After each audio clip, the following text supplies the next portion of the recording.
Assalamualaikum warahmatullahi wabarakatuh. Salam sejahtera untuk kita semua. Ketemu kembali dengan Digital Edu. Kali ini Digital Edu akan membahas tentang jenis-jenis pasar dalam ekonomi. Nah, pernah tahu nggak yang namanya Pekan Raya Jakarta? Atau yang biasa disingkat dengan PRJ? Itu merupakan satu tempat di mana ajang pameran terbesar di Indonesia digelar. Nah, kalian tahu nggak sih, PRJ itu merupakan salah satu contoh pasar.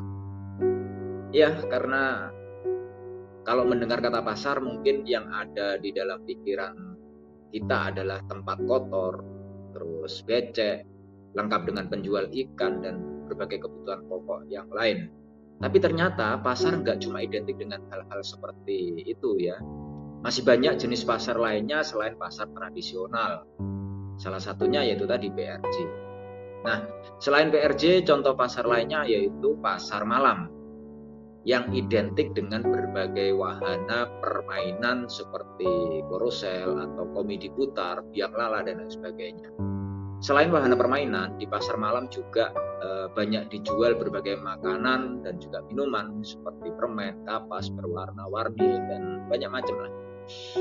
Nah, kalau gitu jenis-jenis pasar itu ada banyak kan? Artinya tidak hanya pasar tradisional saja. Nah, jenis pasar itu ada banyak tergantung kriterianya. Apa saja yang ada di dalam jenis-jenis pasar? Yuk kita bahas satu per satu. Nah, berikut ini adalah jenis-jenis pasar berdasarkan jenis barangnya.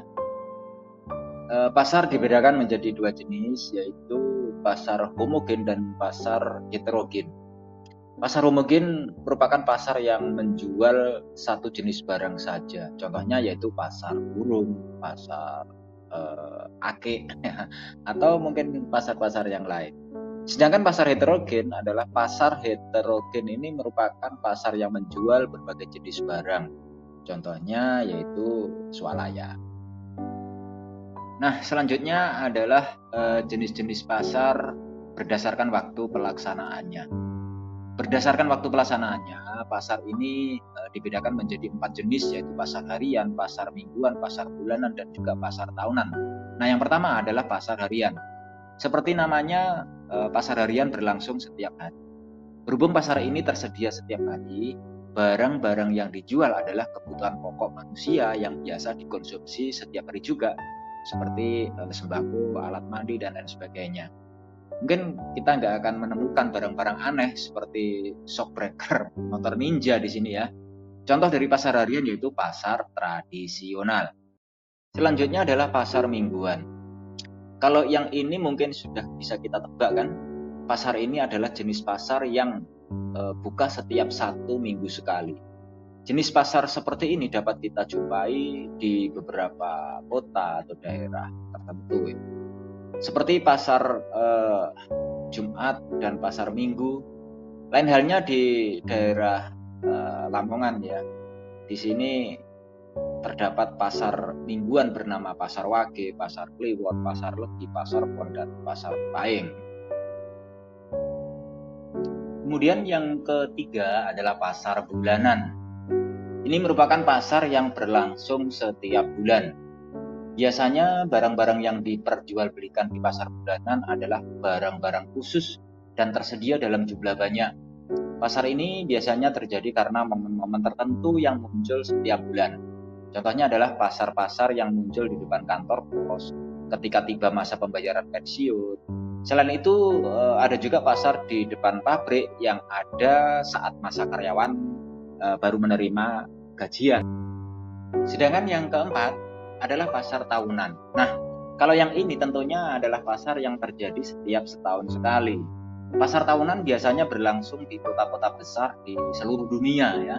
Barang yang diperjualbelikan pun bukan kebutuhan sehari-hari, tapi bisa aja barang yang tidak dibutuhkan semua orang.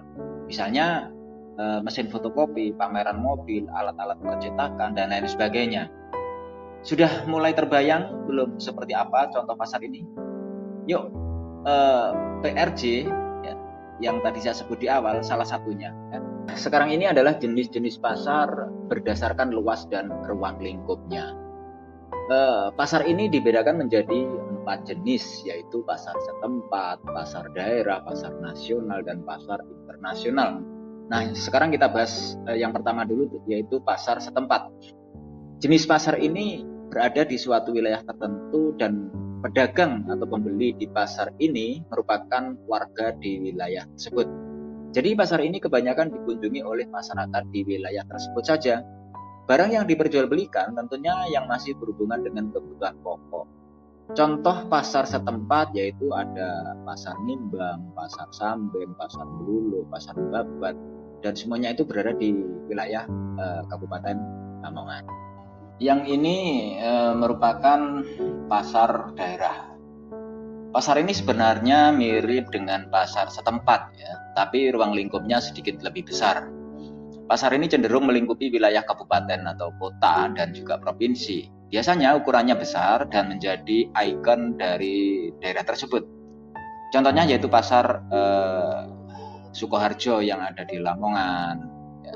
Terus kemudian pasar Pon yang ada di Jombang, pasar Beringin-Harjo yang ada di Yogyakarta, pasar Klewer di Solo, dan pasar Johar di Semarang, dan lain sebagainya. Setelah pasar daerah, selanjutnya ada pasar nasional. Nah, kalau pasar nasional tentu ruang lingkupnya lebih besar lagi. Pasar nasional ini meliputi wilayah suatu negara tertentu. Contohnya kalau di Indonesia adalah pasar uang atau pasar modal di Bursa Efek Indonesia. Ini yang terakhir dari jenis-jenis pasar berdasarkan luas dan ruang lingkupnya, yaitu pasar internasional. Pasar internasional ini adalah jenis pasar yang pembeli dan penjualnya berasal dari seluruh dunia. Misalnya pasar tembakau yang ada di Bremen, Jerman, pasar karet di New York, pasar kopi di Santos, Brasil, ya, dan pasar intan di Amsterdam. Berikut ini adalah jenis-jenis pasar berdasarkan barang yang diperjualbelikan. Berdasarkan barang yang diperjualbelikan, pasar dibedakan menjadi 2 jenis, yaitu pasar sumber daya produksi dan pasar barang konsumsi. Pasar sumber daya produksi merupakan pasar yang memperjualbelikan barang-barang faktor produksi, seperti bursa tenaga kerja. Sedangkan pasar barang konsumsi yaitu pasar yang memperjualbelikan barang-barang konsumsi. Pasar-pasar tradisional yang biasa kamu datangi untuk membeli sayur mayur itu termasuk ke dalam pasar barang konsumsi. Nah, inilah jenis-jenis pasar yang terakhir, yaitu jenis-jenis pasar berdasarkan jenis transaksinya. Pasar ini dibedakan menjadi 2 jenis, yaitu pasar konkret dan pasar abstrak. Pasar konkret adalah pasar yang penjual dan pembelinya bertemu langsung untuk melakukan transaksi jual beli. Contohnya yaitu pasar tradisional dan juga pasar swalayan. Yang kedua adalah pasar abstrak, ya, pasar yang penjual dan pembelinya tidak bertemu secara langsung, tapi tetap bisa melakukan transaksi. Contohnya yaitu toko-toko online atau online shop. Wah, ternyata jenis-jenis pasar itu ada banyak, ya. Kamu sendiri paling sering belanja di pasar yang mana? Masih suka berbelanja di pasar tradisional atau sudah beralih ke pasar abstrak semua? Coba tulis di kolom komentar beserta alasannya, ya. Nah, sekian pembahasan tentang jenis-jenis pasar dalam ekonomi. Kalau kamu ingin mempelajari materi seperti ini sambil menonton video, asik juga kan? Baik, kita akhiri. Wassalamualaikum warahmatullahi wabarakatuh. Salam sejahtera, salam digital edu, semangat belajar. Subscribe now